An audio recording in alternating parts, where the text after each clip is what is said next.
Welcome back, guys. So today we are going to talk about the unconventional items like this that you would use in your workshop.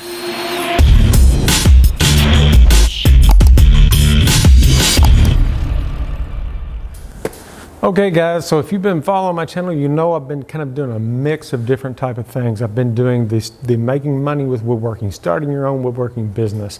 Been talking about beginner tools, things like that. So in this episode, we're going to talk about tools, and I'm going to call these tools, even though that they may be, common items. But if it's in your workshop and you're using it for something to produce a product, it is a tool. And I know that there are a ton of carpenters out there, woodworkers, been doing this for a long time. If I miss some things, and I know that I will, if any of you guys out there have any more tips, drop them in the comments for the community. We are a woodworking community, and this is how we learn. Don't learn just from me. Drop some stuff in the comments if you have a crazy good idea, or if you find something in your shop that you use all the time and you'd like to share away, guys. Let's get started. Okay, we're going to start with the hot glue gun. Why would you need a crafting glue gun in your workshop? Now this is actually a high temp glue gun. They actually use the large cartridges and it puts out a lot of glue. So it's not the little tiny glue guns, but they're pretty big. Let's say that you're mocking up a cut. You want to actually see what it's going to look like once it's assembled. Before you put your wood glue on and it is now permanent, you can use hot glue. Hot glue, once the material is separated, will just peel right off. But it will hold it in place without interrupting any type of staining or anything like that until you can actually see if something's going to work. And if you're not already there, once you advance a little bit into woodworking, this is also very handy for square wood turning. So if you actually need to cut a profile out of the side of a square block, but you need that piece that you just cut out placed back in order to draw your profile back out, you can put it in with this. And then once you're finished, because you're going to need a flat surface for that to go through, let's say your bandsaw, you can just knock that out because it's just hot glue and peel off the residue. Another use for this hot glue gun, if you mess with epoxy resin, if you work with it, you can actually build glue dams with this stuff. And let's say that you're trying to fill a small void or even a knot hole. Let's say that you're trying to repair a knot hole. You build a glue dam around that knot, put your epoxy in there, let it dry, and then you can run it through your planer, sand it, so on and so forth. And this stuff will just peel right off. Those are just a couple of things where a hot glue gun actually comes in handy in your workshop. Side note, they actually make wood glue sticks. They're actually hot glue sticks made of wood glue that is supposed to take the place of wood glue. I think that I may use this maybe just to hold it in place, kind of like you would do with like a CA glue, and then still put my traditional wood glue in. Maybe I'm just old school, but that's what I would do. What kind of bird is that? It's like a pterodactyl. An iron. Why would we need an iron in our workshop? Edge banding. They actually make a tool for applying edge banding, but basically it's a glorified iron.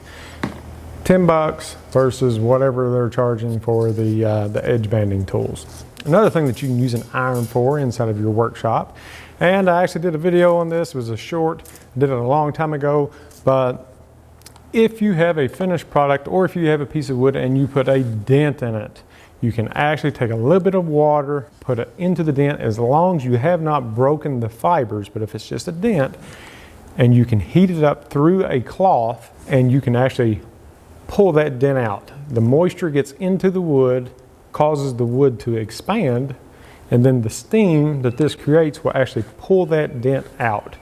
So you're basically taking compressed fibers and they're expanding back to where they were at. Again, a lot of people call BS on this, but ask any of your professional cabinet makers, or let's say someone that deals with musical instruments or anything like that. They keep these things on hand just to pull a dent out. Again, can't break the fibers. If you break the fibers. Another use for this iron, you know how your tools, sometimes they come with that crazy obnoxious sticker that's right on there that you cannot ever get off in one piece because they cut it and serrated it and did all of these things so people wouldn't peel the stickers off in the store. If you run this iron over that sticker just a couple of times, it is going to heat the adhesive that is underneath and allow that sticker to just pull right off. Example, actually on this bracket has one of those obnoxious stickers that you can't peel off to save your life. You know, a lot of tools come with this sticker on it. Anything flat pretty much will have this crazy sticker. But if you heat it up a little bit, it will peel right off. So since we were talking about brackets and taking the adhesive off with iron, let's talk about brackets. Shelf brackets, okay? They can be this type, or they can be the type that are just, you know, your L shape. These things are more than just for shelving, at least in my shop. I'm actually, this little wall that I have set up here, I'd set this wall up just because I was using a router on this side of the table. I did not want to blow a bunch of sawdust everywhere. So I just set up a fake wall. Super simple. I could clamp this down to my table and also clamp it to my fake wall. As soon as I'm done, I can pop the clamps, put this back in storage, take this down. I don't have to screw anything in, don't have to do anything like that. You can also use these to support material if you need it standing on edge. Let's say we're putting some trim on that edge. Kind of like what we did in the concealment shelf video when we were making that top piece.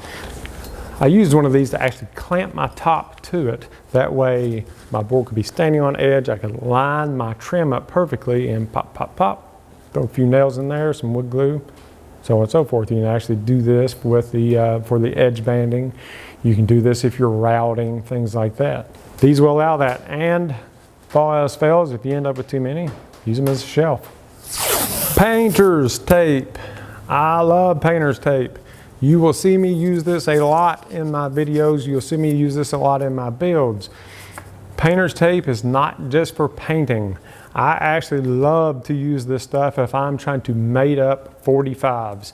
If I'm trying to, like, let's say we're building a box composed of several 45s. You can lay this out, lay your material on top. It does not leave a residue that's going to interfere with any type of staining, anything like that. As long as you get it off in enough time, don't leave it there for days and days and days. But as long as it's temporary, no big deal. Also, if you're wanting to put designs into your wood, let's say you're painting, you've all seen it, you know, they'll put painter's tape in to make different designs. That way, when you pull the tape off, the undercolor is still there. So painter's tape is, again, not just for painting. Like I said, I use it a lot, you know, kind of as a temporary clamp to join small items and to assist in lining up miters. So there's tons and tons of uses. I keep rolls of this stuff everywhere, and I use it for all kinds of things. I actually just use it to bookmark one of my notes for this video. Why do we need a torch in our workshop? It's not in case you cut your finger off and you need to cauterize it. Don't do that. Bad joke. Don't do that. Bad juju. I'm going to edit this out. There are several things that we can do with this torch in a workshop. The most popular right now is epoxy resin. You need to pop those bubbles. You need to pull those bubbles up and pop them. So the bubbles rise in the epoxy. You run your, I know you've seen videos on it, you run the torch over it and it just pops those little bubbles out. This is a repetitive process. That's one of the reasons why you would use a torch. Also, I make these little standoffs for pipe clamps.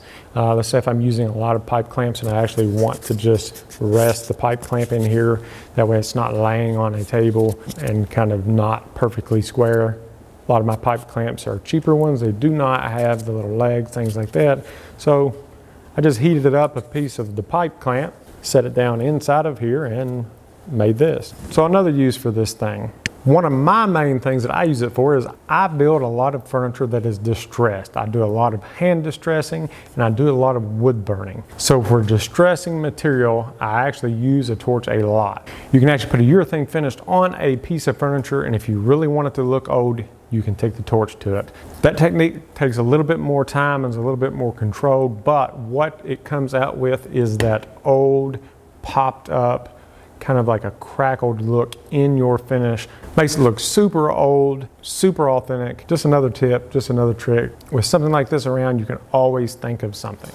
Okay guys, so I know these are not your traditional type of tools when you think of tools. But again, a whole part of this channel is thinking outside of the box, using things that other people may not use. And you may totally disagree with some of the things that I just said.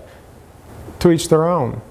I'm just sharing with you what makes my life a little bit easier around in my workshop. And there may be things that you do not think about when you think about a woodworking shop. So again, like I said at the beginning, if you guys have any other non-traditional tools, throw them down in the description. We'll get into other types of tools as we go. But for this video, let's share the non-traditional types. So again, if you have something that you've came up with and that you found is super helpful, let's share that with everybody. And that way we can grow as a woodworking community. So if you've enjoyed this video, make sure to smash that subscribe button. Thank you so much for watching.